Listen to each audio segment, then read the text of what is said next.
হাসরের ময়দানে কত কাতার মানুষ হবে গো।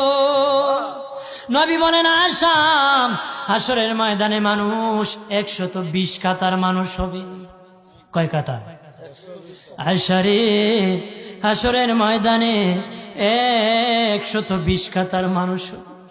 আয়েশা সিদ্দিকা বলেন ইয়া রাসূলুল্লাহ, ইয়া রাসূলুল্লাহ, আমি জানতে চাই আপনি রাসূলুল্লাহর উম্মত কত কাতার হবে? নবী বলেন আয়েশা, আমি রাসূলুল্লাহর উম্মত একাই 80 কাতার হবে। আয়েশা বললেন ইয়া রাসূলুল্লাহ, দিনের নবীজি 80 কাতার দিয়ে আপনার উম্মত হবে, আপনার উম্মতকে কেমনে আপনি চিনবেন? নবী বলেন আয়েশা রে, আমার উম্মতকে 3টা পরিচয় আমি চিনব।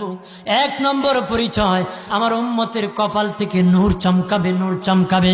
নবী বলে বাবা সাহাবীরাম, অসংখ্য ঘোড়ার মধ্যে যদি কিছু চান কপাল্লা ঘোড়া হয়, এইগুলা চিনতে বড় সহজ হয়। চান কপাল্লা ঘোড়া চিনতে বড় সহজ হয়। হাসরের ময়দানে আমার 1 প্রকার উম্মত চান কপাল্লা হবে, কপাল থেকে নূর চমকাবে, নূর চমকাবে। তখন আমি বুঝতে পারবো নূর চমকেওয়ালা তারা সবাই আমি রাসূলুল্লাহর উম্মত।